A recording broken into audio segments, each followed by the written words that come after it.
नमस्कार बंधुरा आमार चैनेले आपनादेर सबाइके स्वागत। आजकेर रेसिपि बरिशालेर ट्रैडिशनल एक रेसिपि कला पाताय इलिश माछ भाजा। एटा गरम भातेर साथे खेते खूब भालो लागे। आपनारा एई रेसिपिटा एकबार ट्राई करते पारेन, आशा करी आपनादेरो भालो लागबे। इलिश माछ आगे थेकेई भालोभाबे धुए परिष्कार करे नियेछि। आमी एखाने 2 टेबिल चामच सादा सर्षे नियेछि। सर्षेर साथे 2-3টে शुकनो लाल लंका निये भालोभाबे बेटे निচ্ছি। আপনারা কিন্তু চাইলে সরষে মিক্সিতেও বেটে নিতে পারেন। এবার সরষে বাটা, নুন, হলুদ গুঁড়ো, লঙ্কা গুঁড়ো, 1 টেবিল চামচ পরিমাণ সরষের তেল এই সমস্ত কিছু মশলা মাছের সাথে ভালোভাবে মাখিয়ে নেব।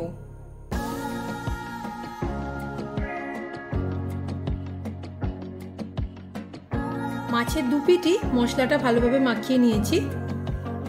এবার গ্যাসে একটা ফ্রাই প্যান বসিয়ে হালকা একটু গরম হলে ফ্রাই প্যানের ওপর একটা কলা পাতার টুকরো নিয়ে ভালোভাবে সেঁকে নিচ্ছি। কলা পাতার দুপিটি ভালোভাবে হালকা সেঁকে নেব, যাতে করে মাছ রান্না করার সময় কলা পাতাটা ছিঁড়ে বা ফেটে না যায়।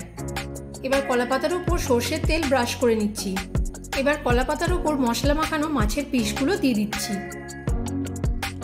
এবার ওপর থেকে সরষের তেল ছড়িয়ে দিচ্ছি। এবার ঢাকা দিয়ে 10-12 মিনিট মতো রান্না হতে দেব। গ্যাসের ফ্লেম লোতে রেখেছি।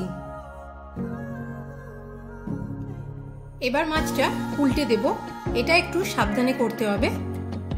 মাছের ওপর তেল ব্রাশ করে রাখা একটা কলাপাতা দিয়ে তার উপর একটা প্লেট দিয়ে ফ্রাই প্যানটা উল্টিয়ে দিলাম।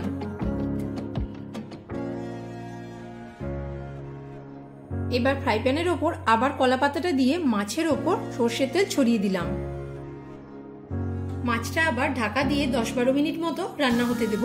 গ্যাসের ফ্লেম লোতে রেখেছি। কলা পাতায় মাছ ভাজা একদম তৈরি। এই রেসিপিটা ভীষণ সোজা আর খেতেও খুবই ভালো লাগে।